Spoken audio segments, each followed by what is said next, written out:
This is why we need to cause offense to people. Hear me out. So a lot of people have been getting offended and upset by some of the views and opinions I've been sharing. And a lot of them have been trying to shut me down because of that. And it really got me thinking.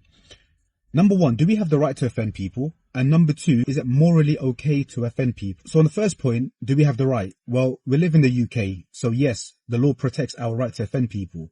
Now, that doesn't mean I'm saying you should go out there and cause offense to people, but we have the right here legally. Now, morality is a different matter. So morally, is it okay to cause offense? I used to be of the view that no, you shouldn't do anything that causes offense. I lived my life a long time with that value. And it worked because for most part of my life, I was in a bubble where we all shared pretty much the same beliefs, views and ideas. And as I started to question a lot of those views and ideas, I realized that it started to offend people. And therefore people have been trying to shut me down.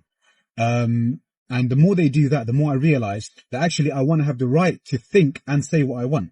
And it got me thinking this. If I have to be careful of what I say because somebody else might get offended by it, then they also need to be careful what they say because I might get offended by something they say. Now imagine every single person applies this rule and every single person has to be careful what they say because somebody else might get offended. And believe me, there are people out there that get offended at anything and everything, right? Some people out there are so insecure that literally just opening your mouth offends them. And that's the world we live in, unfortunately. But if everyone applied that same rule, I'm not going to say anything because it might cause offense. And everything you say, any idea you have, any belief you have will offend somebody out there. Then we literally have to all just shut up and not say anything. Nobody can speak anymore. It doesn't make sense. It's not logical at all. And it also got me thinking about the prophets.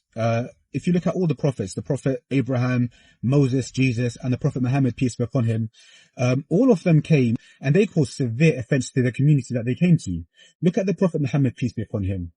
He came down and he offended the whole Arab nation. In fact, by extension, he offended the whole world because the world pretty much ran in the same way in those days. Now, when he came down and he told the Arabs that God was one, or that slaves and masters are equal, or that animals have rights, or that girls deserve to live, all of these were shocking new ideas to the people at that time, which made them very uncomfortable and caused huge amounts of offense. Did the prophet stop delivering his message? Did he allow himself to be censored and shut down? No, he saw that there were problems and he spoke out against them regardless.